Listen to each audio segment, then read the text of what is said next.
자, 반갑습니다. 돈복사TV 영상 녹화를 시작을 해보겠습니다. 자, 오늘은 진짜 오랜만에 가상화폐 시장에 좀 호재 따뜻해질 만한 소식이 나왔기 때문에 좀 기쁜 마음으로 영상을 촬영을 해보려고 해요. 오늘 나온 이 이슈가, 오늘 체크되는 이 이슈가 어쩌면 지금 이 유동성이 부족한 가상화폐 시장의 문제를 한 번에도 해결시켜 줄 수 있는 그런 소식이 아닐까라는 개인적인 생각이 있는데, 제가 예전에 영상을 찍으면서 간단하게 다뤘던 내용이기도 합니다. 바로 뭐냐면 홍콩에서 가상화폐 시장에 대한 개방, 가상화폐 시장을 다시 한번 흡수하려는 듯한 움직임, 그러면서 중국 관련 코인들도 한번 움직임을 지켜볼 만하다라는 내용을 잠깐 언급드렸던 적이 있는데, 요게 조금 더 구체적이고 조금 더 체크해볼 만한 내용들이 나와서 깊지만 좀 이해하기 쉽게 좀 설명을 드려보려고 합니다. 지금 추가적으로 체크된 내용이 뭐냐면, 홍콩이 6월부터 개인 간의 코인 거래도 허용을 하겠다, 크립토 허브를 추진을 한다, 이런 기사가 나와서 6월 1일부터 가상자산 거래를 개인 간에도 할 수 있게끔 합법적으로 허용을 해주겠다라는 기사가 떴는데, 자, 이게 왜 중요한 이슈냐면, 이거는 이전에 이제 비트코인 가격의 흐름, 비트코인이 어떻게 흘러왔는지부터 좀 짚어봐야 돼요. 자, 지금 그리고 아직까지는 가상화폐 시장의 대장이 누구냐, 누가 제일 영향력을 많이 행사하냐, 지금까지를 보면 미국이 맞아요. 근데 이게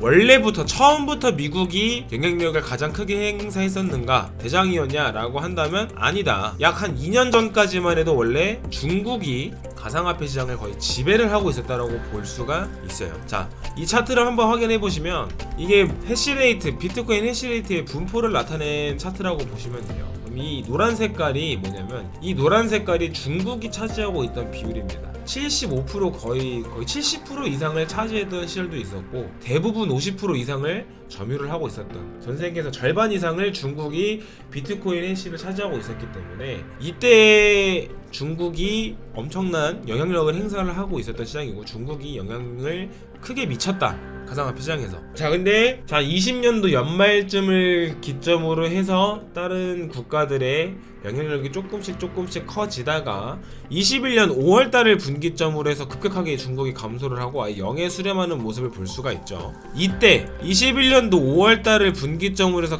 비트코인의 가격도 한번 같이 체크를 해보면 이 시점입니다. 이 시점, 고점을 찍고 저점까지 수직 다이빙, 큰 폭으로 하락을 했던 이 시점이에요. 이 시점에 무슨 일이 있었냐, 비트코인 해시 중국이 물러나고 비트코인 가격이 고점 대비 거의 한 60%에 가까운 하락이 연출이 되면서 진짜 폭락을 했었죠. 이때는 여기를 분기점으로 이 전과 이후로 나뉜다고 보시면 될 것 같아요. 이 전까지는 중국, 이 이후부터 미국, 이렇게 시장의 흐름이 바뀌었다. 그리고 이후에 바닥을 잡고 좀 미국을 필두로 한 상승장이 이어지다가 지금까지 하락이 좀 큰 폭으로 계속 이어졌었죠. 고점을 찍고 나서 하락, 사이에 뭐 루나도 있었고 FTX도 있었고 스리로 캐피탈, 진짜 뭐 생각하기도 싫은 좀 별의별 악재들이 많이 나왔었는데, 결국 그런 악재들을 다 두드려 맞고 바닥을 잡으면서 지금 반등하는 위치에 있다. 지금 우리가 큰 하락의 추세를 거스르는 그 위치에 있는 지금 시점에서 다시 한번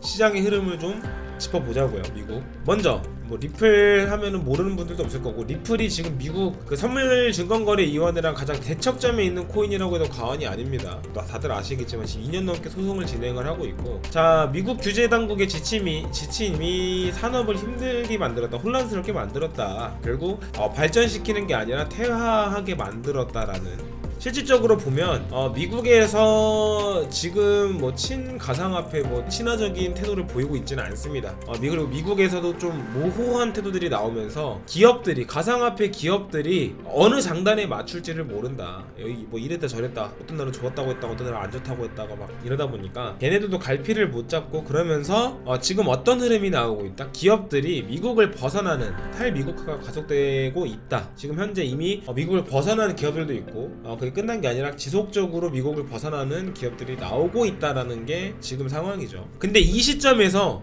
홍콩이 가상화폐 시장을 개방을 한다? 즉 이 말은 뭐냐면, 우리가 합리적으로 중국에서 미국으로 넘어갔던 그 가상화폐에 대한 지배력이 다시 중국으로 돌아올 가능성이 매우 높아졌다. 플러스 21년도 5월달에 도대체 무슨 일이 있었길래 저렇게 하락을 했고, 물론 투자를 하신 분들은 다 아시겠지만 그 이후에 투자를 하시는 분들은 잘 모르시는 분들도 있을 거라고 생각을 해요. 그 해시레이트 비율이 0에 수렴하게 된 이유가 중국이 채굴 금지를 시켰고 개인 간의 화폐 거래 자체도 불법으로 막아버리면서, 아마 지금까지도 합법은 아닌 걸로 알고 있어요. 중국 내에서 개인 간의 코인 거래 이런 게 합법은 아닌 걸로 알고 있고, 물론 암암리 다 진행을 했겠지만, 근데 이게 아예 이제 홍콩에서 합법으로 풀어준다. 음지에서 움직이던 돈들이 다시 홍콩 양지로 올라오면서 그쪽으로 멀리 돈이 이동할 가능성이 높다. 지금 우리가 지표에서 뭐 이런저런 뭐 기관에서 발표하는 지표들에 포함되지 않았던 음지 뒤쪽에서 움직이던 돈들이 다시 양지로 넘어오면서 시장의 활력을 불어넣을 수 있을 만한 발판이 마련된다라고 볼 수 있는 이슈라는 거죠. 근데 그게 딱 일주일밖에 남지 않았다. 그래서 저도 지금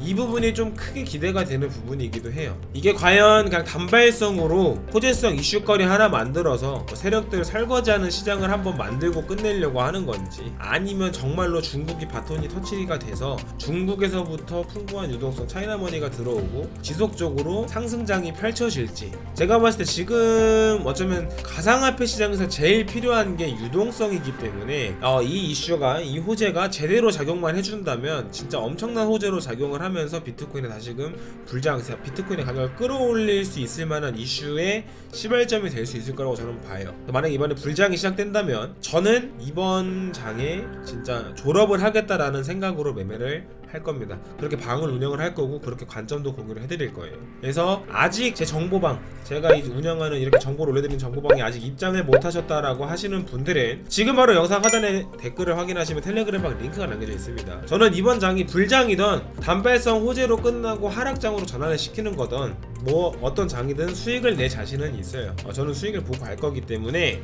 그 수익을 같이 보고 싶으신 분들은 하루빨리 입장을 해두셔야 됩니다. 불과 일주일밖에 남지 않은 이슈거리이기 때문에 이 링크를 클릭을 하시고 입장만 하시면 되고, 입장하시는데 비용이나 가입을 해야 된다거나 이런 내용은 일절 없습니다. 편하게 입장을 하시면 될 것 같고, 자, 오늘 영상은 여기서 마무리해 보도록 하겠습니다.